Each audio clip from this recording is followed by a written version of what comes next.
of War. You've waited months, you've waited years for this game, and now it's finally here. Does it live up to the hype? The answer is yes. Now, what Epic has done is created, quite simply, a masterpiece, and a game that will go down as an instant classic, and it's the killer app that the 360 has been waiting for 1 year after its launch. The key to Gears of War is all about the new cover system. Basically, you're going to be able to attach yourself to any wall, to any tree, to any bombed out Honda Accord on the streets of the planet Sera, and you're going to be able to stop and pop and move from cover to cover as you take out the Locust Horde.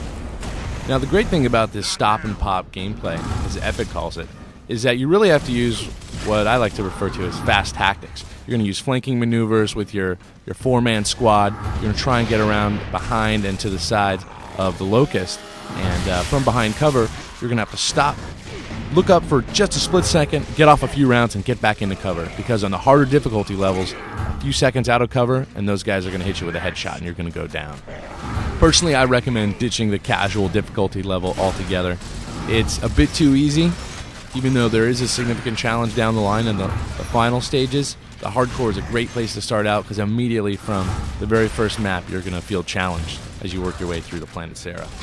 Now, the great thing about Gears of War is they've really created a fantastic atmosphere on the planet Sera and all the different environments you're going to see. You're going to start out on the bombed out ruins of a city, and the architecture just looms over you, these old Greek and Roman inspired temples, just, stories high. And it really is such a beautiful game to look at, just to look at the buildings. And then you're going to move through a village at nightfall, and it's spooky, and it's kind of a survival horror map. Then you're going to go through these glowing mines. You're even going to get in a minecart. You're going to get on a speeding train. It has a ton of great-looking environments, and they all feel distinctly different from each other. My personal favorite aspect of Gears of War is cooperative play. Via split screen, locally, or on Xbox Live, you can play two-player co-op missions all the way through the single-player campaign. And it's really as if Epic designed the game to be a co-op game. And on the single-player mission, it's just that the computer controls your co-op partner. What's great about co-op is together, you're going to work your way up the map. You're going to be able to revive each other when someone's down. You're going to be able to flank on the fly and go through all these basic tactical maneuvers together. And it's tremendous fun. I like it better than even the co-op play on Halo and Halo 2.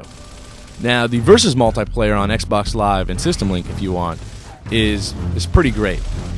It's basically a team deathmatch / last man standing, and it's only 4-on-4, and the maps are pretty small, but the action is tight, and you really have to work together as a team in order to win. And I've had some great moments where I've jumped out of my seat screaming because I've chainsawed somebody, and then they chainsaw me right back, and another enemy sneaks up behind me. So you're going to have plenty of fun playing multiplayer. The only problem with it is there's only that basic mode. There's also a kill the leader mode. There's also another mode called execution, in which they have to come up and chainsaw you in order to finish the job. But basically, it's team deathmatch. It's 4-on-4. And I would have liked to see some capture the flag. I would have liked to see even just an 8 versus all original deathmatch. Something other than the team deathmatch concept. Because sometimes I just like to go by myself and chainsaw people. In the end, though, Gears of War is obviously an instant classic. Already, it has my personal vote for Game of the Year. Although the campaign is relatively short, the 3 difficulty levels make for an awesome challenge, and I think beating this game on insane difficulty is going to be right up there with beating Halo on Legendary. It's going to be a feat you're going to tell your friends about, get really excited about. Gears of War doesn't go too deep into the story of the protagonist Marcus Phoenix or the planet Sera, but you can tell that Epic has created this great atmosphere, and there's going to be sequel after sequel. There'll probably be a movie in the works. It's going to be a huge franchise from here on out, and it is definitely the killer app and a must-have game on the Xbox 360 this year.